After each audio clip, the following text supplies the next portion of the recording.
ارے کوئی استری تو فارغ کر دے، میری قمیض پچھلے 1 گھنٹے سے پڑی ہے اور مجھے ابھی بال بھی بنانے ہیں۔ سوئے کی جھنجھلائی ہوئی آواز پورے گھر میں گونجی۔ اس نے ہاتھ میں پکڑی ہوئی ریشمی قمیض کو غصے سے بیڈ پر پھینکا اور ماتھے پر آئے پسینے کو دوپٹے سے صاف کیا۔ کمرے میں کپڑوں کا ایک انبار لگا ہوا تھا اور وہ شدید خوف کے عالم میں استری کی طرف دیکھ رہی تھی۔ چاند رات کا اعلان ہوتے ہی بڑے سے صحن والے اس روایتی جوائنٹ فیملی کے گھر میں ایک خوبصورت سی افراتفری مچ چکی تھی۔ ہر طرف ایک میٹھا سا شور اور بھاگم دوڑ تھی۔ بچے صحن میں ایک دوسرے کے پیچھے بھاگ رہے تھے اور کچن سے شیر قورمے کی میٹھی مہک پورے گھر میں پھیل رہی تھی۔ گھر کے ہر کونے سے خوشیوں اور کہکہوں کی آوازیں آ رہی تھی اور چاند رات کی گہما گہمی عروج پر تھی۔ تمہاری قمیض کا رونا تو بعد میں ختم ہوگا، پہلے مجھے اس جاہل درزی کو تو فون ملانے دو جس نے میرے سوٹ کا مکمل ستیہ ناش کر دیا ہے۔ سارا نے اپنا ماتھا پیٹتے ہوئے غصے سے فون کا ڈائل پیڈ دبایا۔ وہ غصے سے بیڈ کے کنارے پر بیٹھ گئی اور فون کی اسکرین کو گھورنے لگی۔ میں نے اسے 50 بار سمجھایا تھا کہ گلے پر موتیوں والی لیس لگانی ہے، مگر اس نے سادہ کپڑا لگا کر میرے 15,000 والے سوٹ کا بیڑا غرق کر دیا۔ اب میں کل عید کے دن سب کے سامنے کیا منہ دکھاؤں گی اور کیا پہنوں گی؟ تمہارا سوٹ تو پھر بھی پہنا جائے گا، میری تو قمیض ہی استری نہیں ہو رہی اور اوپر سے یہ استری بھی گرم نہیں ہو رہی، پتہ نہیں کس نے اس کا تار کھینچ دیا۔ زویا نے روحان سی شکل بناتے ہوئے استری کو زور سے میز پر پٹکا۔ اس کی آنکھوں میں آنسو جمع ہو رہے تھے اور وہ بے بسی سے استری کے پلک کو دیکھ رہی تھی۔ آج کی رات تو لگتا ہے میری ساری خوشیاں اسی کمرے میں دفن ہو جائیں گی۔ ہانی شیشے کے سامنے کھڑی اپنا سرخ رنگ کا خوبصورت کڑھائی والا دوپٹہ سیٹ کر رہی تھی اور ان دونوں کزنس کی بے بسی پر دل ہی دل میں مسکرا رہی تھی۔ اس نے ہلکا سا کاجل لگایا اور مڑ کر ان دونوں کو دیکھا۔ اس کی آنکھوں میں ایک پرسکون چمک تھی اور وہ پوری طرح تیار لگ رہی تھی۔ اس کا سرخ اور سنہری جوڑا اس پر بہت جچ رہا تھا۔ تم دونوں کا رونا دھونا اگر ختم ہو گیا ہو تو جلدی سے تیار ہو جاؤ، ورنہ بازاروں میں دل دھرنے کی جگہ نہیں ملے گی اور میری چوڑیاں رہ جائیں گی۔ ہانیہ نے اپنے کانوں میں جھمکے پہنتے ہوئے ان دونوں کو جلدی کرنے کا اشارہ کیا۔ اس کا لہجہ انتہائی پرجوش تھا اور وہ حسین آگاہی بازار جانے کے لیے بےتاب ہو رہی تھی۔ میں پچھلے 2 گھنٹے سے تیار کھڑی ہوں اور تم دونوں ابھی تک اپنے کپڑوں کا ماتم کر رہی ہو، ہانیہ نے آئینے میں اپنا عکس دیکھتے ہوئے طنزیہ انداز میں کہا۔ اس نے اپنے دوپٹے کے پلو کو کندھے پر سیٹ کیا اور زویا کو ایک طنزیہ نگاہ سے دیکھا۔ تم لوگوں کی سستی کی وجہ سے آج میرا سارا پلان خراب ہو جائے گا۔ تمہیں تو بس اپنی تیاری کی پڑی ہے، کبھی ہماری پریشانی بھی سمجھ لیا کرو۔ سارا نے منہ بناتے ہوئے ہانیہ کو گھورا۔ اس نے فون کو سائڈ پر پھینکا اور الماری کی طرف بڑھ گئی تاکہ کوئی اور سوٹ نکال سکے۔ تم تو تیار ہو کر نوابوں کی طرح کھڑی ہو اور ہم یہاں درزیوں اور استری سے جنگ لڑ رہے ہیں۔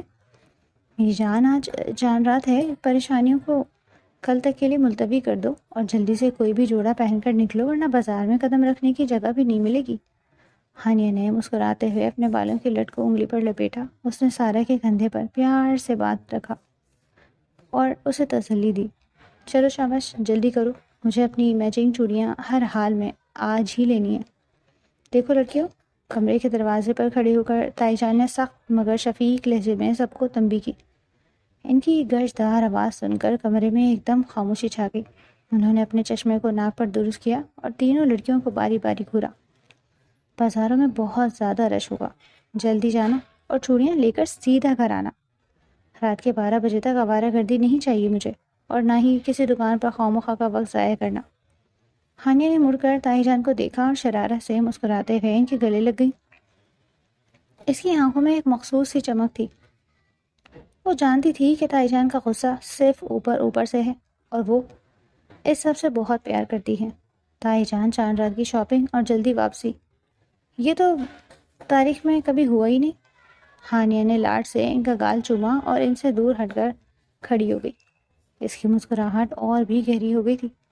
آپ بس دعا کریں ہمیں میرے سوٹ کے ساتھ بالکل میچنگ چوڑیاں مل جائیں، ورنہ ہم تو صبح تک واپس نہیں آنے والے اور آپ کو ہمارا انتظار ہی کرنا پڑے گا۔ یہ لڑکی تو زندگی میں کبھی سدھرنے والی نہیں ہے۔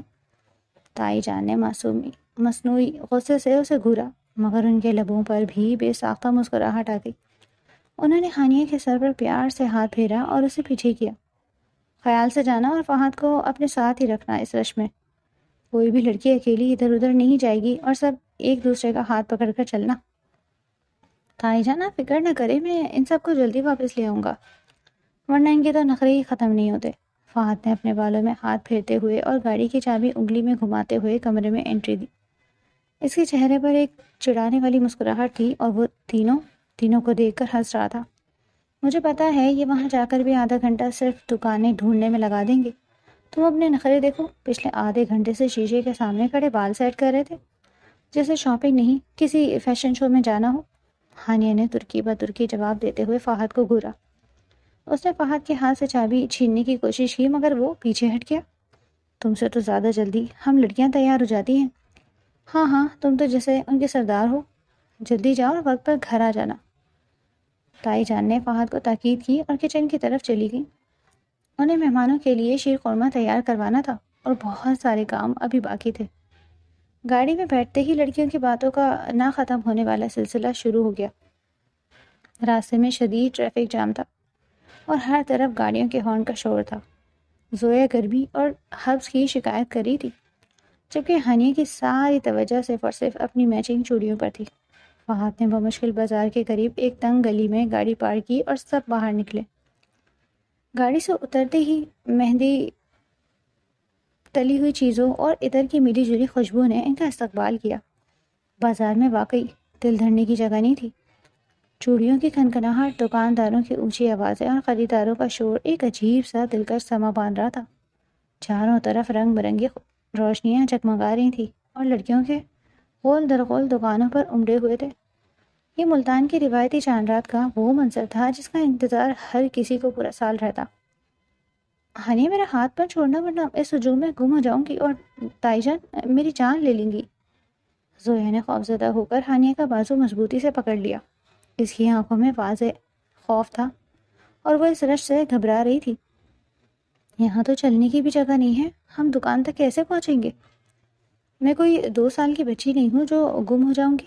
ہانیہ نے اپنا بازو چھڑوایا اور ایک چوڑیوں والے اسٹال کی طرف لپکی جس پر رنگ برنگی کانچ کی چوڑیاں روشنی میں چمک رہی تھیں۔ اس کی نظریں صرف چوڑیوں کے ڈیزائنز پر تھیں۔ تم لوگ میرے پیچھے آؤ، مجھے وہ سامنے والی دکان پر کچھ اچھے ڈیزائن نظر آ رہے ہیں، بس مجھ سے قدم ملا کر چلنا۔ فہد ان کے پیچھے پیچھے چل رہا تھا اور بار بار انہیں جلدی کرنے کا کہہ رہا تھا۔ ہانیہ ایک دکان سے دوسری دکان تک جا رہی تھی مگر اسے وہ خاص سرخ اور سنہری شیڈ نہیں مل رہا تھا جو اس کے کپڑوں کے ساتھ بالکل پرفیکٹ میچ کرے۔ وہ ہر دکاندار سے بحث کر رہی تھی اور رنگوں کو روشنی میں لا کر بغور دیکھ رہی تھی۔ یہ والا رنگ بہت ہلکا ہے، مجھے بالکل ڈارک میرون اور گولڈن کنٹراسٹ چاہیے۔ ہانیہ نے ایک دکاندار کو چوڑیاں واپس کرتے ہوئے مایوسی سے کہا۔ اس نے اپنے دوپٹے کا رنگ دوبارہ دکاندار کو دکھایا تاکہ وہ سمجھ سکے۔ بھیا آپ مجھے وہ شیڈ دکھائیں جو بالکل اس کڑھائی کے ساتھ ملتا ہو، ورنہ میرا سارا سوٹ بیکار لگے گا۔ اچانک ہانیہ کو ایک عجیب سا احساس ہوا۔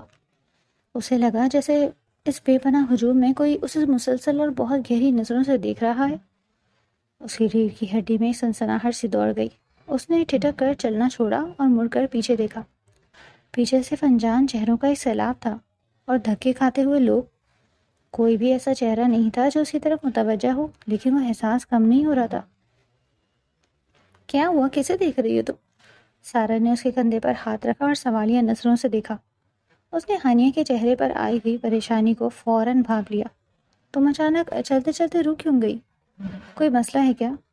کچھ نہیں، بس رش اتنا ہے کہ عجیب سی الجھن ہو رہی ہے مجھے لگا جیسے کوئی مجھے گھور رہا ہے۔ ہانیہ نے سر جھٹک دیا اور اس وہم کو دماغ سے نکالتے ہوئے دوبارہ چوڑیوں کی طرف متوجہ ہو گئی۔ اس نے ایک لمبی سانس لی اور خود کو پرسکون کیا۔ یہ رش اور گرمی واقعی دماغ خراب کر رہے تھے۔ چلو آگے چلتے ہیں۔ تھوڑی دیر بعد جب وہ ایک تنگ گلی سے گزر رہے تھے تو ہانیہ کو دوبارہ وہی احساس ہوا۔ کسی کی گہری اور پرسوچ نظریں اس کا پیچھا کر رہی تھیں۔ اس نے دوبارہ پلٹ کر دیکھا لیکن اس بار بھی مایوسی ہوئی۔ اس نے گہری سانس لی اور اپنی توجہ مکمل طور پر شاپنگ پر مرکوز کر دی۔ اس نے دل ہی دل میں خود کو ڈانٹا کہ وہ خواہ وہم کا شکار ہو رہی ہے اور اسے صرف اپنی چوڑیوں پر دھیان دینا چاہیے۔ وہ تینوں ایک بڑی سی دکان کے اندر داخل ہوئیں جہاں دیواروں سے لے کر چھت تک چوڑیوں کے بنڈل لٹک رہے تھے۔ یہ بازار کی سب سے بڑی دکان تھی اور یہاں دل دھرنے کی جگہ نہیں تھی۔ ہانیہ پوری طرح دھیان لگا کر اپنے سوٹ کا کپڑا چوڑیوں کے ساتھ ملا کر دیکھ رہی تھی۔ اس کی پوری توجہ صرف اور صرف ان کانچ کی چوڑیوں پر تھی۔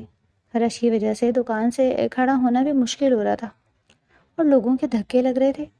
بھیا مجھے اس کپڑے کے ساتھ بالکل میچنگ شیڈ دکھائیں جس میں سنہری کام زیادہ ہو، ہانیہ نے اپنا دوپٹہ کاؤنٹر پر رکھتے ہوئے دکاندار سے کہا۔ اس نے دوپٹے کا کڑھائی والا حصہ نمایاں کر دیا تاکہ رنگ واضح ہو سکے۔ مجھے بالکل ڈارک میرون کے ساتھ وہ گولڈن شیڈ چاہیے جو آپ نے سامنے لٹکایا ہوا ہے، وہ مجھے اتار کر دکھائیں۔ ہانیہ اپنے کام میں اس قدر مگن تھی کہ اسے بالکل پتہ ہی نہیں چلا کہ کب اس کے دائیں کندھے سے اس کا قمیض پرس سلپ ہو کر نیچے گر گیا۔ قیمتی پرس۔ ہجوم کا دھکا لگا اور پرس خاموشی سے زمین پر گر کر لوگوں کے قدموں میں گم ہو گیا۔ اس کا سارا دھیان سامنے رکھی چوڑیوں کے رنگوں پر تھا اور اسے اپنے کندھے کے ہلکے ہونے کا بالکل احساس نہیں ہوا۔ یہ والی دیکھیں باجی، یہ بالکل نیا ڈیزائن آیا ہے اور آپ کے کپڑے کے ساتھ بالکل فٹ بیٹھے گا۔ ایک دکاندار نے چمکتی ہوئی سرخ اور سنہری چوڑیاں ہانیہ کے بالکل سامنے کاؤنٹر پر رکھی۔ روشنی پڑنے پر وہ چوڑیاں انتہائی دلکش لگ رہی تھیں اور ان کی چمک آنکھوں کو خیرہ کر رہی تھی۔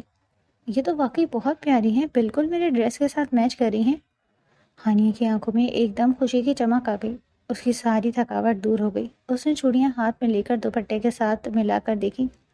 بھیا یہ 2 درجن پیک کر دیں اور بتائیں یہ کتنے کی ہے؟ مجھے بس یہی لینی ہے۔ آپ کے لیے صرف 500 روپے باجی، کیونکہ آج چاند رات کا آخری ٹائم چل رہا ہے۔ دکاندار نے چوڑیاں خوبصورت سے شاپر میں ڈالتے ہوئے جواب دیا۔ اس نے جلدی سے شاپر ہانیہ کی طرف بڑھایا تاکہ وہ پیسے دے اور اگلا گاہک کاؤنٹر پر آ سکے۔ ٹھیک ہے، میں ابھی پیسے دیتی ہوں، ہانیہ نے خوشی سے مسکراتے ہوئے کہا اور اپنے کندھے کی طرف دایاں ہاتھ بڑھایا تاکہ پرس سے بٹوے کو نکال سکے۔ اس کے دماغ میں صرف گھر واپس جا کر یہ چوڑیاں پہننے کا خیال تھا اور وہ نہایت خوشگوار موڈ میں تھی، لیکن اس کا ہاتھ ہوا میں ہی رک گیا۔ اس کا کندھا بالکل خالی تھا۔ اس نے تیزی سے اپنا بایاں کندھا چیک کیا، وہاں بھی کچھ نہیں تھا۔ ایک لمحے کے لیے اس کا دماغ سن ہو گیا۔ اس کی مسکراہٹ وہیں جم گئی اور دل نے ایک دھڑک چھوڑ دی۔ میرا پرس؟ ہانیہ کے منہ سے بے ساختہ خوف کے عالم میں نکلا۔ اس کے چہرے کا رنگ اچانک سفید پڑ گیا اور ہاتھ کانپنے لگے۔ اس نے بے یقینی سے اپنے دونوں کندھوں کو دوبارہ چھوا، لیکن وہاں کچھ بھی نہیں تھا۔ باجی 500 روپے ہو گئے، دکاندار نے شاپر آگے کرتے ہوئے دوبارہ یاد دلایا۔ اسے ہانیہ کی پریشانی کا بالکل اندازہ نہیں تھا اور وہ بس اپنے پیسے لے کر گاہک کو فارغ کرنا چاہتا تھا۔ جہاں ہانیہ نے شدید گھبراہٹ میں اپنے چاروں طرف زمین پر اور لوگوں کے پیروں کے درمیان دیکھا، اس کا رنگ ایک دم زرد پڑ گیا۔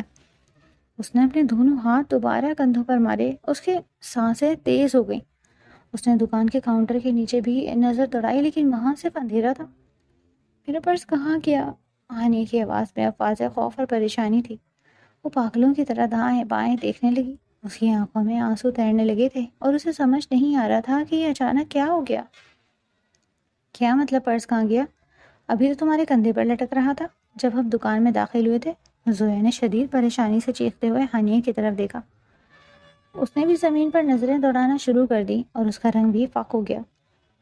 نہیں ہے زویا، میرا پرس میرے کندھے پر نہیں ہے، اس میں میرا سارا کیش اور موبائل تھا، ہانیہ نے روحان سی اور کانپتی ہوئی آواز میں کہا اور ہجوم میں جھک کر زمین پر تلاش کرنے لگی۔ اس کا دل زور زور سے دھڑک رہا تھا اور خوف کی ایک لہر اس کے پورے وجود میں دوڑ گئی۔ ہانیہ تم نے کہیں رکھ تو نہیں دیا تھا؟ دھیان سے سوچو، تم چوڑیوں میں اتنی مگن تھی۔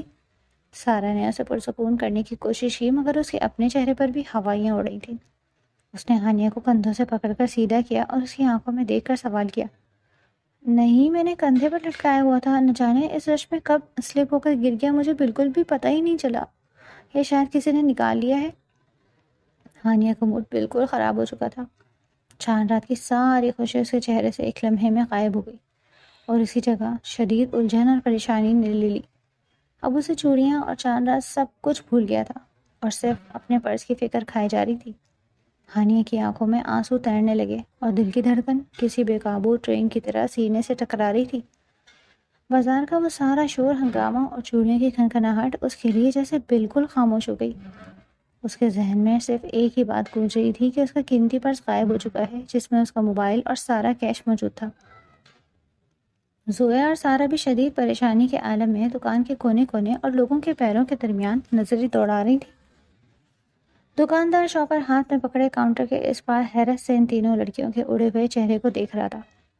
رش اتنا تھا کہ زمین پر گری ہوئی سوئی بھی ڈھونڈنا ناممکن تھا۔ کجا یہ کہ ایک پورا پرس مل جاتا۔ فہد جو دکان کے باہر کھڑا فون پر کسی دوست سے بات کر رہا تھا، لڑکیوں کو اس طرح پریشان ادھر ادھر گھومتے دیکھ کر فون بند کر کے تیزی سے اندر داخل ہوا۔ اس کے ماتھے پر تفکر کی لکیریں ابھر آئیں۔ کیا ہوا ہے؟ تم دونوں کی شکلیں کیوں اتنی اتری ہوئی ہیں؟ کوئی مسئلہ ہو گیا ہے کیا؟ فہد نے لوگوں کو سائڈ پر کرتے ہوئے ہانیہ کے قریب آ کر تشویش بھرے لہجے میں پوچھا۔ اس کی نظریں ہانیہ کے زرد چہرے کا طواف کر رہی تھی۔ فہد بھائی، میرا پرس نہیں مل رہا، ابھی بالکل یہی میرے کندھے پر لٹک رہا تھا اور اب غائب ہے، اس میں میرا موبائل بھی تھا۔ ہانیہ نے روتے ہوئے بمشکل اپنے الفاظ مکمل کیے۔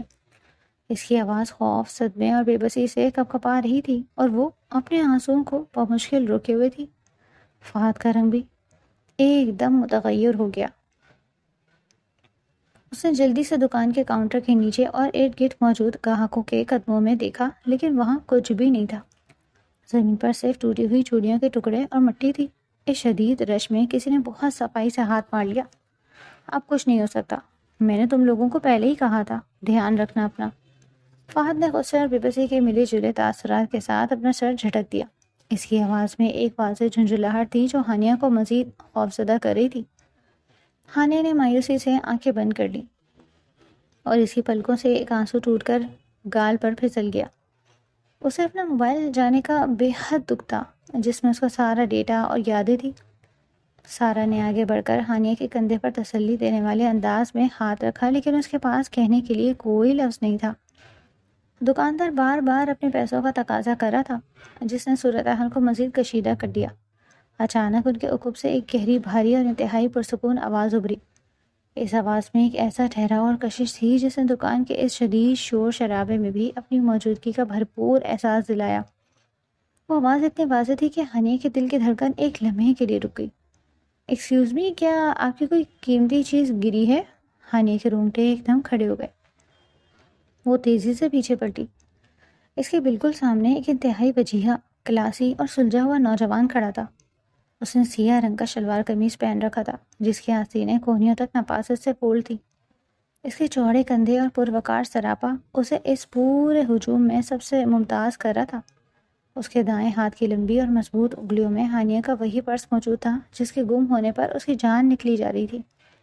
اس شخص کی شخصیت میں ایک عجیب سا روپ اور آنکھوں میں ایک ایسی گہرائی تھی جو کسی کو بھی پل بھر میں الجھن کا شکار کرنے کے لیے کافی تھی۔ جی ہاں، یہ میرا ہی ہے۔ ہانیہ نے بے ساختہ ایک لمبی سانس لی اور جلدی سے اپنا ہاتھ آگے بڑھایا۔ اس کی ڈبڈباتی ہوئی آنکھوں میں یکدم خوشی کی چمک آ گئی اور اس کے لبوں پر ایک بے ساختہ مسکراہٹ ابھر آئی۔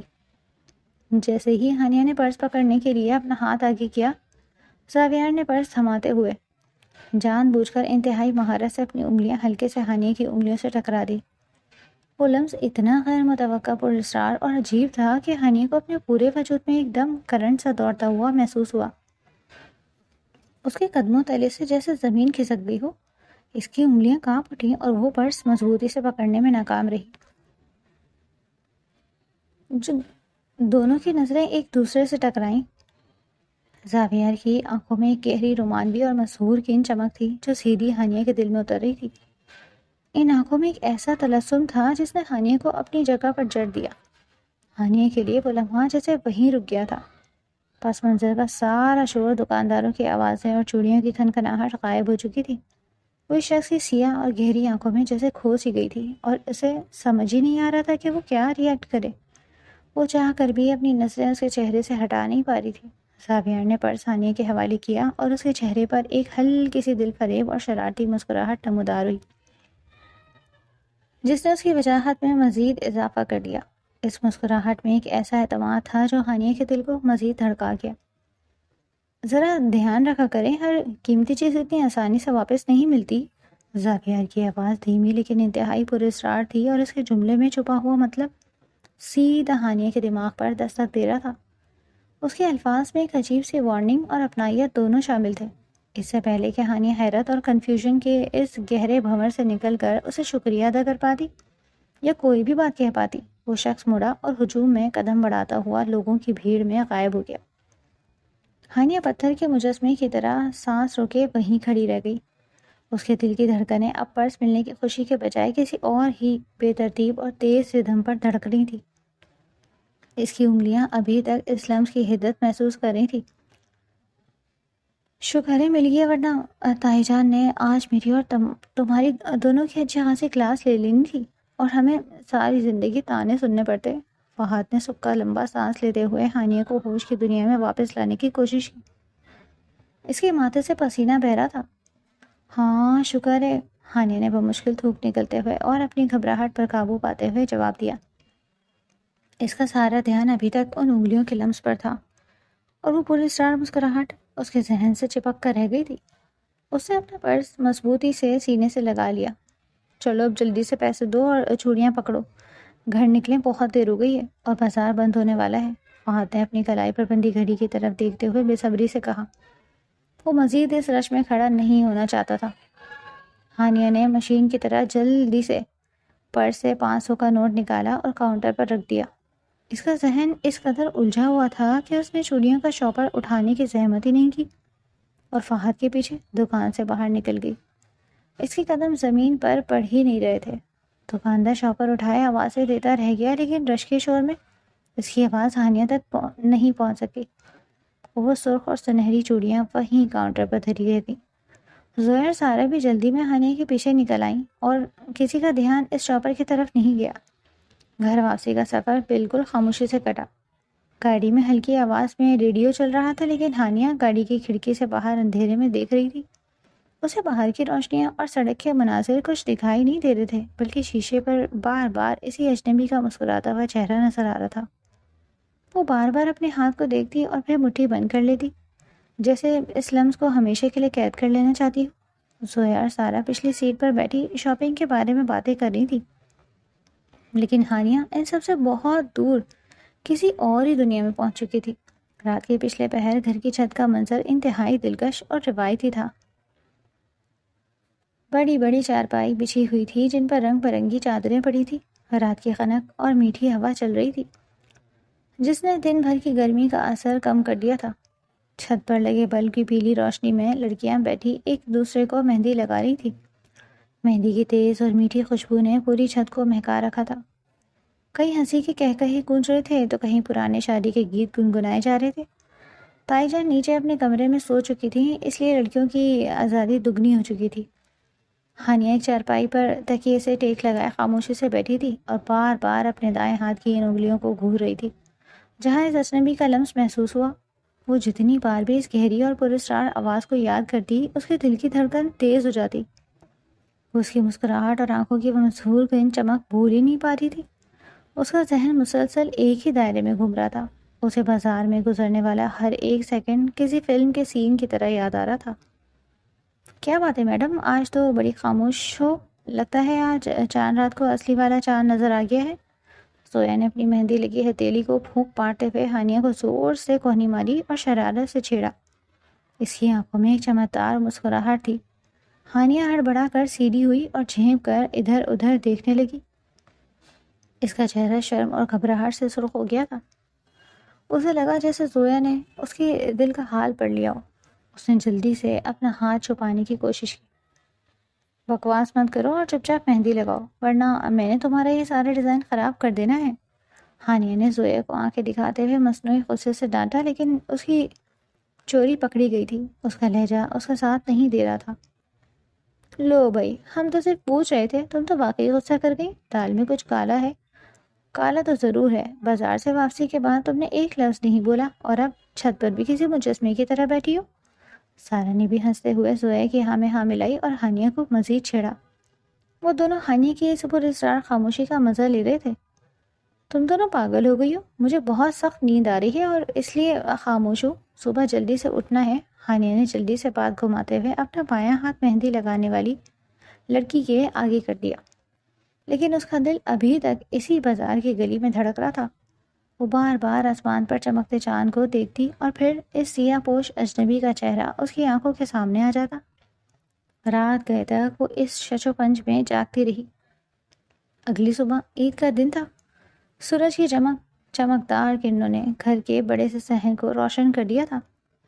لیکن گھر میں سب کے لیٹ اٹھنے کی وجہ سے ایک طوفان برپا تھا۔ مرد حضرات عید کی نماز کے لیے جا رہے تھے اور تائی جان اونچی آواز میں سب کو جلدی تیار ہونے کی ہدایت دے رہی تھی۔ کچن سے سوئیوں، سوئیوں، شیر خورمے اور کبابوں کی بھینی بھینی خوشبو پورے گھر میں پھیل گئی تھی، جو عید کے دن کا خاصہ ہوتی ہے۔ گھر کے صحن میں پانی چھڑکا جا چکا تھا اور مٹی کی سوندھی خوشبو ہوا میں رچی ہوئی تھی۔ فہد جلدی کرو، قاری صاحب نے نماز شروع کروا دینی ہے اور تم ابھی تک جوتے پالش کر رہے ہو۔ تائی جان نے صحن سے گزرتے ہوئے غصے سے آواز لگائی اور اپنے دوپٹے کو درست کیا۔ آ رہا ہوں تائی جان، بس ایک منٹ، یہ جوتے کی چمک ہی تو اصل امپریشن ہوتی ہے۔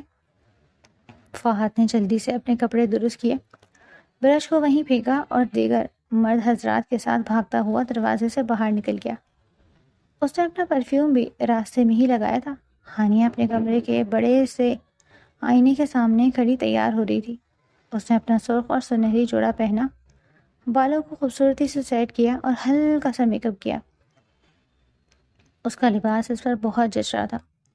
جب اس نے اپنے خالی بازو دیکھے تو اسے ایک دم اپنی چوڑیوں کی یاد آئی۔ اسے شدت سے احساس ہوا کہ وہ کل رات بازار میں اپنی چوڑیاں وہیں بھول گئی۔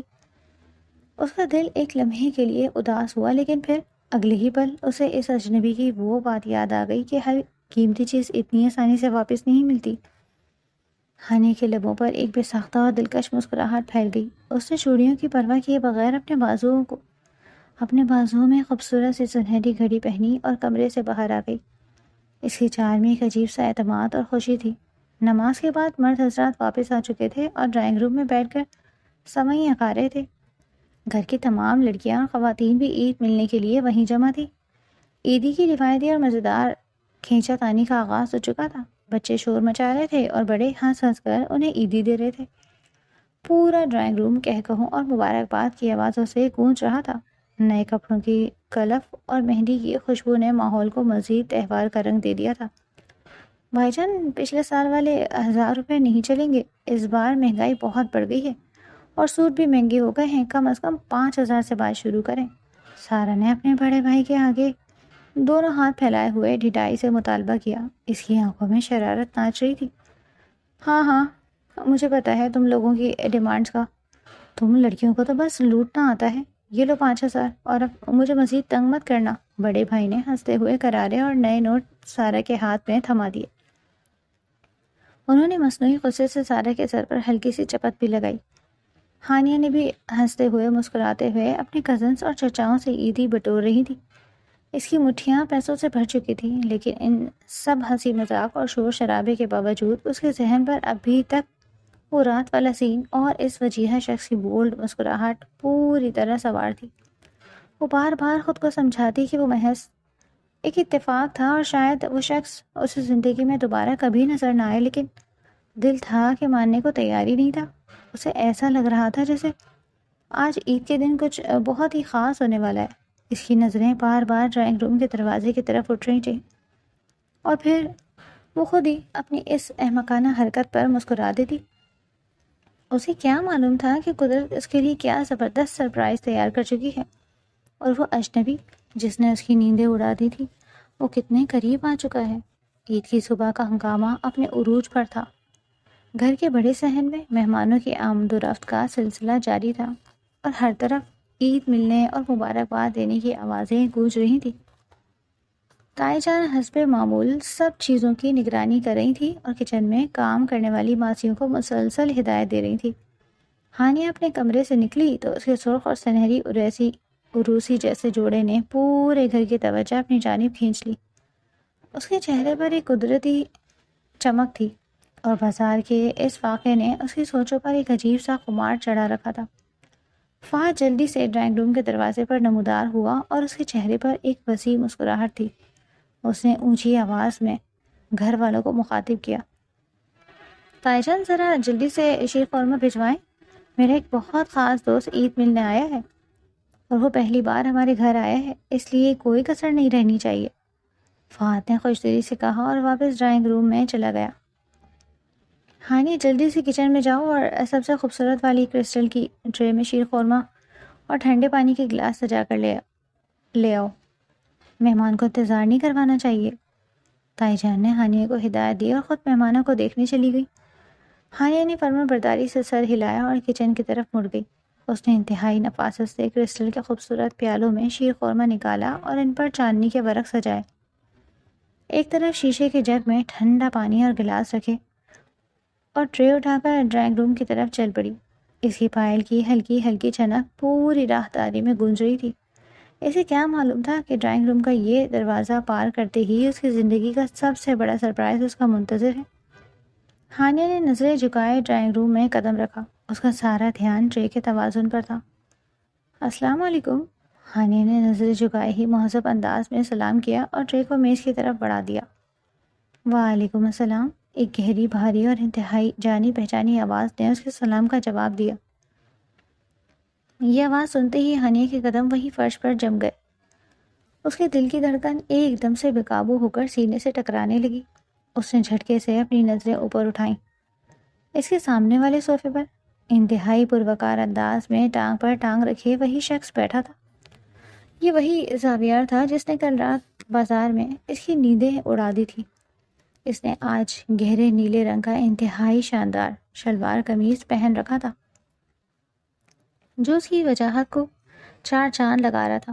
زاویار اسے اپنے سامنے دیکھ کر ذرا بھی حیران نہیں ہوا تھا۔ ایسا لگ رہا تھا جیسے اسے پہلے سے معلوم تھا کہ ہانیہ ہی اندر آئے گی۔ اس کی گہری سیاہ آنکھوں میں ہانیہ کے لیے ایک واضح اور پرکشش چمک تھی اور اس کے ہونٹوں پر ایک انتہائی دلکش اور شرارتی مسکراہٹ نمودار ہو چکی تھی۔ ہانیہ ہکا بکا کھڑی تھی۔ اس کا دماغ کام کرنا چھوڑ گیا تھا۔ اس کے ہاتھ اس قدر کانپنے لگے کہ ٹرے میں رکھے گلاس آپس میں ٹکرا کر ہلکی سی آواز پیدا کرنے لگے۔ اس کی سانسیں بے ترتیب ہو چکی تھیں اور اسے سمجھ نہیں آ رہا تھا کہ وہ یہاں سے بھاگ جائے یا وہیں کھڑی رہے۔ ہانیہ، یہ زاویار ہے، میرا یونیورسٹی کا دوست، تم اسے پانی کا گلاس پکڑاؤ، اسے بہت پیاس لگی ہے۔ فہد نے ہانیہ کی اس ہڑبڑاہٹ کو نظر انداز کرتے تعارف کروایا اور ہانیہ کو اشارہ کیا۔ ہانیہ نے بمشکل اپنے کانپتے ہاتھوں پر قابو پایا اور ایک گہرا سانس لیتے ہوئے ٹرے زاویار کے سامنے کر دی۔ اس نے پانی کا گلاس اٹھانے کے لیے زاویار کی طرف نظریں اٹھائیں تو زاویار اسے ہی انتہائی گہری اور مدہوش کر دینے والی نظروں سے دیکھ رہا تھا۔ زاویار نے گلاس پکڑنے کے لیے اپنا ہاتھ آگے بڑھایا لیکن گلاس کو اعتراف سے پکڑنے کے بجائے اس نے جان بوجھ کر اپنی مضبوط انگلیاں ہانیہ کے نازک انگلیوں کے اوپر رکھ دی۔ اس کا لمس اتنا گرم اور اچانک تھا کہ ہانیہ کو لگا جیسے کسی نے اسے دہکتے ہوئے کوئلے پر کھڑا کر دیا ہو۔ زاویار نے محض انگلیاں رکھنے پر اکتفا نہیں کیا بلکہ انتہائی مہارت اور بے باکی سے اپنا انگوٹھا ہانیہ کی انگلیوں کے پشت پر ہلکا سا رگڑا۔ یہ ایک ایسا لمس تھا جس میں بے پناہ اپنائیت اور ایک خاموش سا جنون چھپا تھا۔ ہانیہ کی سانسیں جیسے اس کے گلے میں اٹک گئی۔ اس کا چہرہ شرم اور گھبراہٹ سے ٹماٹر کی طرح سرخ ہو گیا۔ اس نے جلدی سے اپنا ہاتھ پیچھے کھینچا، گلاس زاویار کی گرفت میں چھوڑا اور بنا کوئی لفظ کہے مڑ کر وہاں سے بھاگ نکلی۔ اس کا دل اس قدر زور سے دھڑک رہا تھا کہ اسے اپنی ہی دھڑکنوں کی آواز سنائی دے رہی تھی۔ زاویار نے پانی کا گلاس ہونٹوں سے لگایا اور ہانیہ کے بھاگتے ہوئے وجود کو ایک انتہائی گہری اور فاتحانہ نظر سے دیکھا۔ اس کی مسکراہٹ مزید گہری ہو گئی تھی۔ ہانیہ کچن میں پہنچ کر سیدھی شیلف کے ساتھ ٹیک لگا کر کھڑی ہو گئی۔ اس کا سینہ تیزی سے اوپر نیچے ہو رہا تھا اور وہ گہرے گہرے سانس لے کر خود کو نارمل کرنے کی کوشش کر رہی تھی۔ یہ بندہ یہاں کیا کر رہا ہے اور اس کی اتنی ہمت کیسے ہوئی مجھے سب کے سامنے اس طرح چھونے کی؟ ہانیہ نے اپنے سینے پر ہاتھ رکھتے ہوئے سب دل ہی دل میں سوچا۔ اس کا پورا وجود زاویار کے اس چھوٹے سے لمس کی وجہ سے ابھی تک سنسنا رہا تھا۔ اسے سمجھ نہیں آ رہا تھا کہ یہ سب کیا ہو رہا ہے اور یہ شخص اچانک اس کے گھر میں کیسے ظاہر ہو گیا۔ باس سے رہا نہیں گیا اور وہ کچن کے دروازے کی اوٹ میں آ کر چھپ کر کھڑی ہو گئی۔ یہاں سے ڈرائنگ روم کا وہ حصہ بالکل واضح نظر آتا تھا جہاں زاویار بیٹھا تھا۔ وہ چھپ چھپ کر اسے دیکھنے لگی۔ زاویار بڑوں کے ساتھ انتہائی شائستگی سے گفتگو کر رہا تھا۔ اس کا بولنے کا انداز، اس کی سنجیدگی اور اس کی شخصیت کا روپ ایسا تھا کہ کوئی بھی اس سے متاثر ہوئے بنا نہیں رہ سکتا تھا۔ یہ کتنا پرفیکٹ لگ رہا ہے، اور اس کی آواز میں کیسا جادو ہے۔ ہانیہ خود کلامی کے انداز میں مسکراتے ہوئے سوچ رہی تھی۔ اس کی نظریں زاویار کے چہرے سے ہٹ ہی نہیں رہی تھی۔ زاویار جو بظاہر فہد کے والد سے بات کر رہا تھا، اس کی پوری توجہ کچن کے دروازے کی طرف ہی تھی۔ وہ جانتا تھا کہ ہانیہ اسے چھپ کر دیکھ رہی ہے۔ اس کی نظروں کا زاویہ انتہائی تیز تھا۔ وہ بڑوں کی بات کا جواب دیتے دیتے اچانک رکا اور اس نے اپنا چہرہ سیدھا کچن کی طرف دروازے کی طرف موڑ لیا۔ ہانیہ کی چوری پکڑی گئی۔ اس کی آنکھیں حیرت سے پھیل گئیں اور وہ پیچھے ہٹنے ہی لگی تھی کہ زاویار نے سب کی نظروں سے بچا کر براہ راست ہانیہ کی آنکھوں میں دیکھا۔ اس نے ایک انتہائی دلکش اور شرارتی مسکراہٹ ہانیہ کی طرف اچھالی اور اگلی ہی سیکنڈ اس نے ہانیہ کو آنکھ مار دی۔ یہ حرکت اتنی بولڈ اور غیر متوقع تھی کہ ہانیہ کے طوطے اڑ گئے۔ یا اللہ، یہ کتنا بے شرم انسان ہے۔ ہانیہ شرم سے پانی پانی ہو گئی اور فوراً کچن کی دیوار کے پیچھے چھپ گئی۔ اس کا چہرہ اس قدر سرخ ہو چکا تھا جیسے ابھی خون چھلک پڑے گا۔ وہ جلدی سے کچن سے نکلی اور اپنے کمرے میں جا کر دروازہ بند کر لیا۔ اسے زاویہ کی اس بولڈ حرکت پر غصہ کم اور پیار زیادہ آ رہا تھا۔ وہ بار بار آئینے میں اپنا شرماتا ہوا چہرہ دیکھتی اور خود ہی مسکرا دیتی۔ دوپہر کا وقت ہو چکا تھا، مہمان جا چکے تھے اور گھر کے تمام مرد حضرات عید کی تھکاوٹ اتارنے کے لیے سو رہے تھے۔ کچن میں خاموشی تھی اور ہانیہ دوپہر کے کھانے کے لیے آٹا گوندنے میں مصروف تھی۔ اس نے اپنے دوپٹے کو مضبوطی سے کمر میں باندھ رکھا تھا اور اس کے دونوں ہاتھ آٹے میں لتھڑے ہوئے تھے۔ کچن میں صرف اس کے آٹا گوندنے کی ہلکی ہلکی آواز آ رہی تھی۔ اچانک اسے اپنے پیچھے کسی کی موجودگی کا شدید احساس ہوا، کوئی ایسا جو اسے خاموشی سے دیکھ رہا تھا۔ ہانیہ کے رونگٹے کھڑے ہو گئے۔ اسے زاویار کے پرفیوم کی وہی مخصوص اور مسحور کن خوشبو محسوس ہوئی تھی جو اس نے صبح ڈرائنگ روم میں محسوس کی تھی۔ اس نے گھبرا کر پیچھے مڑ کر دیکھا۔ زاویار کچن کے دروازے پر ایک ہاتھ چوکھٹ پر رکھے انتہائی آرام دہ انداز میں کھڑا تھا۔ اس کی آستینیں بازوؤں پر فولڈ تھیں اور اس کی گہری نظریں ہانیہ کے چہرے پر جمی ہوئی تھیں۔ اس کی آنکھوں میں ایک ایسا خمار اور محبت تھی جس نے ہانیہ کو اپنی جگہ پر منجمد کر دیا۔ تم؟ ہانیہ کے منہ سے بمشکل ایک لفظ نکلا اور اس نے نروس ہو کر پیچھے کی طرف قدم بڑھایا۔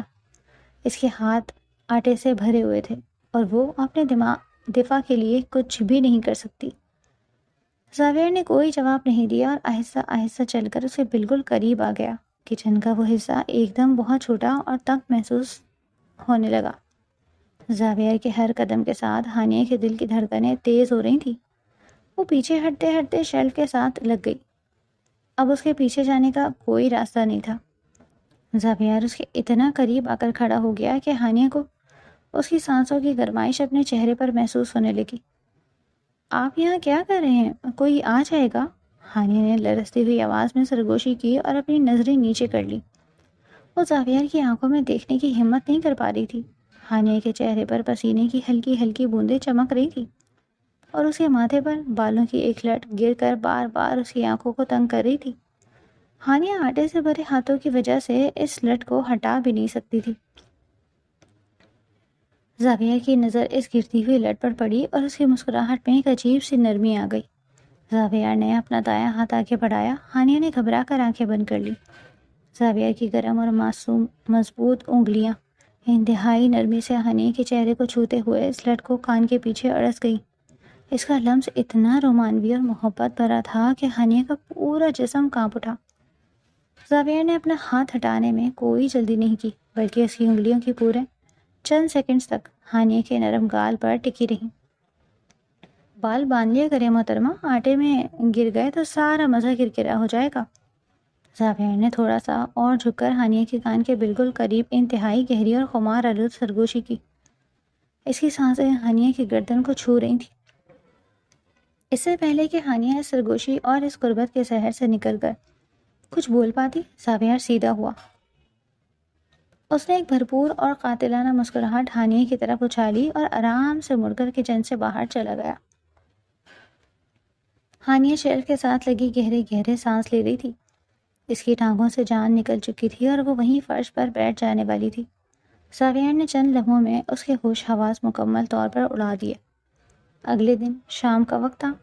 سورج غروب ہو چکا تھا اور گھر کے لان میں ٹھنڈی ہوائیں چل رہی تھیں۔ گھر میں ایک بار پھر ہلچل مچی ہوئی تھی، لیکن اس بار یہ عید کی روایتی ہلچل نہیں تھی، بلکہ کچھ خاص مہمانوں کی آمد کی تیاری تھی۔ تائی جان اور ہانیہ کی والدہ دونوں انتہائی خوش اور مصروف دکھائی دے رہی تھیں۔ ہانیہ کو تو سمجھ نہیں آ رہا تھا کہ ماجرا کیا ہے۔ ہانیہ کچن میں چائے کی کپ نکال رہی تھی جب اس کی والدہ چہرے پر ایک بڑی سی مسکراہٹ سجائے اندر داخل ہوئی۔ انہوں نے آ کر ہانیہ کے ماتھے پر پیار کیا اور اسے اپنے گلے سے لگا لیا۔ کیا ہوا امی جان، آپ اتنی خوش کیوں لگ رہی ہیں؟ اور یہ باہر کن مہمانوں کے لیے اتنے لوازمات تیار ہو رہے ہیں؟ ہانیہ نے حیرانی سے اپنی والدہ کا چہرہ دیکھتے ہوئے پوچھا۔ ہانیہ بیٹا، زاویہ کی فیملی تمہارا رشتہ لے کر آئی ہے۔ اس کی والدہ نے ہانیہ کی گال تھپ تھپاتے ہوئے خوشی سے بھرپور لہجے میں انکشاف کیا۔ بات تو مہینوں سے چل رہی تھی، بس اس کی بیرون ملک سے واپسی کا انتظار تھا، اور آج اس نے خود ہی اپنے والدین کو فوراً رشتہ پکڑ کرنے کے لیے بھیج دیا۔ یہ الفاظ سنتے ہی ہانیہ کے ہاتھ سے چائے کا کپ چھوٹتے چھوٹتے بچا۔ اس کا منہ حیرت سے کھل گیا اور آنکھیں پھٹی کی پھٹی رہ گئی۔ اس کے دماغ میں پچھلے 2 دن کے تمام مناظر کسی فلم کی طرح چلنے لگے۔ رات بازار میں اس کا پرس گرنا، زاویہ کا وہاں موجود ہونا اور وہ گہری مسکراہٹ، پھر صبح عید پر اس کا جان بوجھ کر انگلیاں چھونا، اور کچن میں وہ بولڈ حرکت۔ یہ سب کوئی اتفاق نہیں تھا۔ زاویہ مجھے پہلے سے جانتا تھا اور اس نے جان بوجھ کر میرے ساتھ بازار میں وہ ڈرامہ کیا۔ ہانیہ کے دل میں بیک وقت حیرت، خوشی اور ایک میٹھی سی شرمندگی کا طوفان امڑ آیا۔ ہاں بیٹا، وہ بہت اچھا اور سلجھا ہوا لڑکا ہے، فہد کے چچا کا بیٹا ہے اور تائی جان کی تو سب سے پہلی پسند ہے۔ والدہ ہانیہ کی اس حیرت کو سمجھے بنا اپنی خوشی کا اظہار کر رہی تھی۔ جلدی سے تیار ہو کر ڈرائنگ روم میں آ جاؤ، سب تمہارا انتظار کر رہے ہیں۔ والدہ ہانیہ کو چوم کر کچن سے باہر چلی گئی اور ہانیہ وہیں پتھر کی طرح کھڑی ہو گئی۔ اس کے چہرے پر ایک انتہائی خوبصورت اور شرمیلی مسکراہٹ پھیلتی جا رہی تھی۔ وہ ہیرو جس نے پچھلے 2 راتوں سے اس کی نیندیں اڑا رکھی تھی اور جسے وہ ایک اجنبی سمجھ کر دل ہار بیٹھی تھی، وہ دراصل اس کا ہونے والا شوہر تھا۔ زاویہ کی ہر حرکت، اس کی مسکراہٹ اور اس کا اعتماد اب ہانیہ کو سمجھ آ رہا تھا۔ اس نے خوشی سے اپنے دونوں ہاتھوں سے اپنا چہرہ چھپا لیا۔ اسے اپنی قسمت پر رشک آ رہا تھا کہ قدرت نے کس خوبصورتی سے اس کی کہانی لکھی۔ اس نے آئینے میں اپنا مسکراتا ہوا چہرہ دیکھا اور پہلی بار اسے اپنے دل کی دھڑکنیں دنیا کا سب سے خوبصورت میوزک لگ رہی تھی۔ وہ تیزی سے اپنے کمرے کی طرف بھاگی تاکہ زاویہ کی فیملی کے سامنے جانے کے لیے تیار ہو سکے۔ اس کی زندگی کا سب سے خوبصورت سفر اب باقاعدہ شروع ہونے والا تھا۔ گھر کے بڑے سے لان میں عید کا شاندار ڈنر سجایا گیا تھا۔ رنگ برنگی روشنیوں اور کھانوں کی اشتہا انگیز خوشبو نے ماحول کو مزید دلکش بنا دیا تھا۔ زاویہ کے گھر والے اور ہانیہ کی فیملی ایک ساتھ بیٹھے خوش گپیوں میں مصروف تھے۔ اسی دوران فہد نے ہاتھ میں کولڈ ڈرنک کا گلاس پکڑا اور شرارتی انداز میں مسکراتے ہوئے زاویہ کے پاس آ کر کھڑا ہو گیا۔ باقی کزن سے بھی زاویہ کو گھیرے میں لے لیا اور ایک مزاحیہ انٹرویو کا باقاعدہ آغاز کر دیا۔ فہد نے گلا صاف کیا اور زاویہ کی طرف دیکھا۔ زاویہ بھائی، ایک بات تو بتائیں، آپ نے ہماری بہن پر ایسا کون سا جادو کیا ہے کہ وہ ہر وقت خلاؤں میں گھورتی رہتی ہے؟ ایک کزن نے ہنستے ہوئے سوال داغا۔ زاویہ نے مسکرا کر اس کزن کو دیکھا۔ جادو تو شاید مجھ پر ہوا ہے، اس لیے تو میں 7 سمندر پار سے سیدھا یہاں چلا آیا ہوں۔ زاویہ نے انتہائی پرسکون اور اعتماد بھرے لہجے میں جواب دیا اور اپنی نظریں سیدھی ہانیہ کی طرف مرکوز کر دی۔ بھائی جان، آپ ذرا ہمیں یہ بتائیں کہ آپ میں آخر ایسا کیا خاص ہے جو ہم اپنی اتنی پیاری اور لاڈلی بہن آپ کو دے دیں؟ فہد نے ہنستے ہوئے انتہائی چھیڑنے والے انداز میں پوچھا۔ اس کی آنکھوں میں ایک واضح شرارت تھی اور وہ زاویہ کو تنگ کرنے کا کوئی موقع نہیں چھوڑنا چاہتا تھا۔ سارا اور زویا بھی منہ پر ہاتھ رکھے ہنس رہی تھی اور زاویہ کے جواب کا انتظار کر رہی تھی۔ زاویہ نے انتہائی پرسکون اور حاضر دماغی سے فہد کی طرف دیکھا۔ اس کے چہرے پر ایک دلکش اور فاتحانہ مسکراہٹ ابھری۔ اس نے اپنی نظریں گھما کر ہانیہ کی طرف دیکھا جو کچھ فاصلے پر کھڑی اور نہیں سن رہی تھی۔ زاویہ کی نظروں کا زاویہ سیدھا ہانیہ کے دل پر وار کر رہا تھا۔ بس جی کیا کریں، کچھ لوگ بازار میں پرس کے ساتھ اپنا دل بھی گرا دیتے ہیں۔ زاویہ نے ہانیہ کی آنکھوں میں براہ راست دیکھتے ہوئے انتہائی گہری اور بولڈ آواز میں جواب دیا۔ اب جو چیز مل جائے اسے گھر تو لانا پڑتا ہے نا، ورنہ ضائع ہو جاتی ہے۔ یہ جواب سنتے ہی لان میں موجود تمام کزنس اور گھر والے زوردار کہکہوں سے گونج اٹھے۔ فہد نے ہنستے ہوئے زاویار کے کندھے پر ہاتھ مارا اور اس کی حاضر دماغی کی داد دی۔ ہانیہ جو پاس ہی کھڑی یہ سب سن رہی تھی، اس کا چہرہ شرم اور حیا سے ٹماٹر کی طرح سرخ ہو گیا۔ اس کے گال دہکنے لگے اور دل کی دھڑکن بے قابو ہو گئی۔ وہ مزید وہاں کھڑی نہیں رہ سکی اور شرم سے پانی پانی ہو کر تیزی سے اندر اپنے کمرے کی طرف بھاگ گئی۔ زاویہ کی گہری ہنسی اس کے پیچھے تک اس کا پیچھا کر رہی تھی اور اسے مزید شرما رہی تھی۔ وقت پڑ لگا کر اڑتا گیا اور وہ دن بھی آ گیا جب ہانیہ اور زاویار ہمیشہ کے لیے ایک دوسرے کے ہونے والے تھے۔ نکاح کی تقریب انتہائی سادگی اور پروقار انداز میں انجام پائی۔ ہانیہ نے بھاری سرخ عروسی جوڑا پہن رکھا تھا جس پر سنہری کڑھائی کا انتہائی نفیس کام تھا۔ وہ آئینے کے سامنے بیٹھی تھی اور اس کی والدہ اس کے ماتھے پر جھومر سیٹ کر رہی تھی۔ میری بچی آج اتنی پیاری لگ رہی ہے کہ مجھے خود ڈر لگ رہا ہے کہ کہیں میری ہی نظر نہ لگ جائے۔ والدہ نے نم آنکھوں سے ہانیہ کے ماتھے کو چوما، اسے گلے سے لگا لیا۔ امی جان آپ رو کیوں رہی ہیں؟ آج تو خوشی کا دن ہے نا؟ ہانیہ نے اپنی والدہ کے آنسو صاف کرتے ہوئے انتہائی جذباتی لہجے میں کہا۔ اس کی اپنی آنکھوں میں بھی نمی تیرنے لگی۔ یہ خوشی کے ہی آنسو ہیں میری جان، بس دعا ہے کہ زاویار تمہیں ہمیشہ خوش رکھے اور تمہاری ہر خواہش پوری کرے۔ والدہ نے ہانیہ کے سر پر پیار سے ہاتھ پھیرا اور اسے ڈھیروں دعائیں دی۔ جب نکاح خواہ نے ہانیہ سے اجازت طلب کی اور اس نے کانپتے ہوئے ہونٹوں سے قبول ہے کے الفاظ ادا کیے تو اس کی آنکھوں سے خوشی کے آنسو چھلک پڑے۔ دوسری طرف مردانے میں بیٹھے زاویار نے جب نکاح نامے پر دستخط کیے تو اس کے چہرے پر ایک انتہائی پرسکون اور فاتحانہ مسکراہٹ تھی۔ اس کی گہری اور پرسکون نگاہیں پورے فنکشن میں صرف اور صرف ہانیہ کا ہی طواف کر رہی تھی۔ رخصتی کا وقت جذبات اور آنسوؤں سے بھرا ہوا تھا، لیکن ہانیہ کے دل کے ایک کونے میں زاویار کے ساتھ ایک نئی زندگی شروع کرنے کی بے پناہ خوشی اور ایک عجیب سا خمار بھی چھپا ہوا تھا۔ یہ شادی کے بعد کی پہلی رات کا سین تھا۔ زاویار کا کمرہ سرخ گلابوں اور موتیا کے پھولوں سے انتہائی خوبصورتی سے سجایا گیا تھا۔ کمرے میں پھولوں کی مدہوش کر دینے والی خوشبو اور ہلکی پیلی روشنی نے ایک انتہائی رومانوی اور سحر انگیز ماحول بنا دیا۔ ہانیہ بھاری سرخ عروسی جوڑے میں بیٹھ کے بیچوں بیچ بیٹھی تھی۔ اس کا دل سینے میں زور زور سے دھڑک رہا تھا اور وہ شدت جذبات سے نروس ہو رہی تھی۔ اس کے ہاتھ مہندی سے سجے ہوئے تھے اور وہ مسلسل اپنی انگلیوں کو آپس میں الجھا رہی تھی۔ اسے زاویار کا وہ بے باک انداز اور وہ مسکراہٹ یاد آ رہی تھی جو اسے مزید گھبراہٹ میں مبتلا کر رہی تھی۔ کمرے کا دروازہ انتہائی ہلکی سی آواز کے ساتھ کھلا اور زاویار اندر داخل ہوا۔ اس نے سیاہ رنگ کا انتہائی شاندار کرتا پہن رکھا تھا جو اس کی پرکشش شخصیت کو مزید ابھار رہا تھا۔ اس کی آنکھوں میں ہانیہ کے لیے بے پناہ محبت اور ایک خاص قسم کا جنون صاف جھلک رہا تھا۔ اس نے دروازہ اندر سے لاک کیا اور آہستہ آہستہ چلتا وہ ہانیہ کی طرف بڑھنے لگا۔ اس کے قدموں کی آہٹ کے ساتھ ہانیہ کی دھڑکنیں مزید بے قابو ہونے لگی۔ زاویار ہانیہ کے بالکل قریب آ کر بیٹھ گیا۔ اس کے قریب آتے ہی ہانیہ کو اس کے مخصوص پرفیوم کی وہی جانی پہچانی خوشبو محسوس ہوئی جس نے پہلی بار چاند رات کو اس کے ہوش اڑا دیے تھے۔ زاویار کی قربت نے ہانیہ کے جسم میں ایک سنسناہٹ سی دوڑا دی۔ بہت تھک گئی ہوگی تم آج سارا دن اس بھاری جوڑے میں؟ زاویار نے انتہائی نرم اور دھیمے لہجے میں بات کا آغاز کیا اور اپنا ہاتھ ہانیہ کے چہرے کی طرف بڑھایا۔ نہیں میں ٹھیک ہوں، بس تھوڑی سی گھبراہٹ ہو رہی ہے۔ ہانیہ نے نظریں جھکائے ہوئے کانپتی آواز میں جواب دیا اور اپنی انگلیوں کو مزید سختی سے مروڑنے لگی۔ مجھ سے گھبرانے کی ضرورت نہیں ہے ہانیہ، تم میری زندگی کا سب سے خوبصورت تحفہ ہو۔ زاویار نے اپنی گرم انگلیاں ہانیہ کے رخسار پر رکھی اور انتہائی محبت سے اسے چھوا۔ زاویار نے انتہائی خاموشی سے اپنی جیب میں ہاتھ ڈالا اور ایک چھوٹا سا مخملی باکس نکالا۔ اس نے وہ باکس ہانیہ کے کانپتے ہوئے ہاتھوں پر رکھ دیا۔ اسے کھولو ہانیہ، زاویار نے انتہائی نرم اور دل موہ لینے والی آواز میں کہا۔ اس کی نظریں ہانیہ کے جھکے ہوئے چہرے پر جمی ہوئی تھیں۔ یہ کیا ہے زاویار؟ ہانیہ نے دھڑکتے دل کے ساتھ سوال کیا اور اپنی نظریں اٹھا کر زاویار کی گہری سیاہ آنکھوں میں دیکھا۔ خود ہی کھول کر دیکھ لو، تمہاری ہی کوئی امانت ہے جو میرے پاس محفوظ تھی۔ زاویار کے ہونٹوں پر وہی پراسرار اور شرارتی مسکراہٹ پھیل گئی جس نے ہانیہ کو ہمیشہ کنفیوز کیا تھا۔ ہانیہ نے کانپتی ہوئی انگلیوں سے اس باکس کا ڈھکن کھولا۔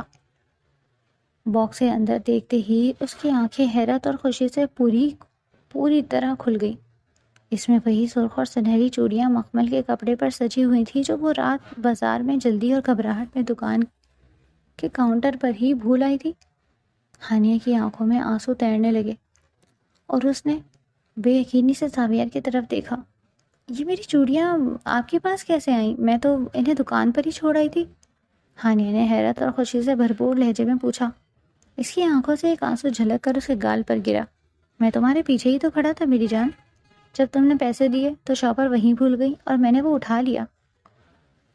زاویہ نے آگے بڑھ کر ہانیہ کے دونوں کانپتے ہوئے ہاتھ اپنے مضبوط اور گرم ہاتھوں میں لے لیے۔ اس نے انتہائی نرمی اور عقیدت سے ہانیہ کی مہندی لگی انگلیوں پر اپنے گرم لب رکھے۔ ہانیہ کے پورے وجود میں ایک سنسناہٹ سی دوڑ گئی۔ زاویہ نے باکس سے چوڑیاں نکالی اور اپنے ہاتھوں سے ایک ایک کر کے وہ سرخ اور سنہری چوڑیاں ہانیہ کی کلائیوں میں پہنانے لگا۔ چوڑیوں کی ہلکی سی کنکناہٹ اس خاموش کمرے میں ایک جادوئی سا اثر پیدا کر رہی تھی۔ زاویہ کی انگلیاں بار بار ہانیہ کی کلائیوں کو چھو رہی تھیں اور اس کا ہر لمس ہانیہ کے دل پر ایک نیا وار کر رہا تھا۔ جب ساری چوڑیاں ہانیہ کے ہاتھوں میں سج گئیں تو زاویہ نے اس کے ہاتھوں کو چوم کر اپنے چہرے سے لگا لیا۔ وہ ہانیہ کے بالکل قریب جھکا۔ اس کا چہرہ ہانیہ کے چہرے کے اس قدر قریب تھا کہ دونوں کی سانسیں آپس میں ٹکرانے لگیں۔ زاویہ نے خمار آلود اور انتہائی گہری آواز میں ہانیہ کے کان کے پاس سرگوشی کی۔ اس رات بازار میں تم اپنی چوڑیاں بھول آئی تھی اور میں اپنا آپ۔ عید مبارک میری چاند رات کی گمشدہ لڑکی، اب تم پوری کی پوری میری ہو۔ یہ الفاظ سنتے ہی ہانیہ کے چہرے پر ایک انتہائی خوبصورت اور شرمیلی مسکراہٹ پھیل گئی۔ زاویہ نے ہانیہ کے چہرے کو اپنے دونوں ہاتھوں کے پیالے میں بھر لیا۔ اس نے ہانیہ کی جھکی ہوئی پلکوں پر انتہائی نرمی سے بوسہ دیا۔ ہانیہ نے اپنی آنکھیں بند کر لی اور خود کو زاویہ کے اس دیوانہ وار لمس کے حوالے کر دیا۔ زاویہ کے گرم ہونٹ ہانیہ کے گالوں کو چھوتے ہوئے اس کے ہونٹوں کے قریب آئے۔ اس نے انتہائی شدت اور جنون کے ساتھ ہانیہ کے نرم ہونٹوں پر اپنے ہونٹ رکھ دیے۔ ہانیہ کا جسم ایک لمحے کے لیے کانپا، لیکن پھر زاویہ کی محبت اور اس کے ضبط مضبوط حصار نے اسے مکمل طور پر پگھلا دیا۔ زاویہ کا بوسہ انتہائی گہرا اور محبت سے بھرپور تھا۔ وہ ہانیہ کے وجود کی ہر تھکاوٹ اور ہر ڈر کو اپنے اس لمس سے مٹا رہا تھا۔ ہانیہ نے بھی اپنے کانپتے ہوئے ہاتھ زاویہ کے چوڑے کندھے پر رکھ دیے اور اس کی ریشمی بالوں میں اپنی انگلیاں الجھا لی۔ زاویہ کی گرفت ہانیہ کی کمر پر مزید مضبوط ہو گئی اور اس نے ہانیہ کو مکمل طور پر اپنے بازوؤں میں جکڑ لیا۔ اس کے بوسے میں وقت کے ساتھ ساتھ ایک بے باکی اور دیوانگی شامل ہوتی جا رہی تھی۔ ہانیہ کی سانسیں اکھڑنے لگیں تو زاویہ نے اپنے ہونٹ ہٹائے، لیکن اس کا چہرہ ابھی بھی ہانیہ کے چہرے کے بالکل قریب تھا۔ تو میری زندگی کی سب سے خوبصورت حقیقت ہو ہانیہ، میں نے تمہیں اس بازار میں دیکھتے ہی اپنا دل ہار دیا تھا۔ زاویہ نے ہانیہ کی آنکھوں میں جھانکتے ہوئے انتہائی جذباتی اور خمار بھرے لہجے میں اقرار کیا۔ اس کی سانسیں ہانیہ کے چہرے پر پڑ رہی تھیں۔ میں بھی آپ سے بہت محبت کرتی ہوں زاویہ، آپ نے میری زندگی کو مکمل کر دیا ہے۔ ہانیہ نے شرماتے ہوئے اپنا سر زاویہ کے سینے پر رکھ دیا اور اس کے لباس کو اپنی مٹھی میں جکڑ لیا۔ کمرے کی خاموشی میں صرف ان کی تیز ہوتی سانسوں کی آوازیں گونج رہی تھی۔ زاویہ نے ہانیہ کو اپنے سینے سے لگا لیا اور اس کی گردن پر اپنے گرم ہونٹوں سے محبت کی مہریں ثبت کرنے لگا۔ اس کا ہر بوسہ ہانیہ کے جسم میں ایک نئی آگ لگا رہا تھا۔ اس کی ہر حرکت میں ایک دیوانگی اور بے پناہ عشق چھپا ہوا تھا۔ ہانیہ کی بند آنکھوں سے خوشی کے آنسو بہہ نکلے جو زاویہ نے انتہائی پیار سے اپنے ہونٹوں سے چن لیے۔ اس نے ہانیہ کو اپنی باہوں میں سمیٹ کر بیڈ پر لٹا دیا اور خود اس کے اوپر جھک گیا۔ ہانیہ نے اپنا سر زاویہ کے مضبوط سینے پر رکھ دیا اور اس کے دل کی تیز دھڑکنوں کو سننے لگی جو صرف اور صرف اس کے لیے دھڑک رہا تھا۔ یہ رات ان کی محبت کی اس خوبصورت سفر کا پہلا اور سب سے حسین پڑاؤ تھا۔ کہانی ایک پرفیکٹ، بولڈ اور انتہائی خوشگوار رومانوی سین پر اپنے اختتام کو پہنچی، جہاں دونوں ایک دوسرے کے مکمل حصار میں قید تھے اور ان کی محبت جیت چکی تھی۔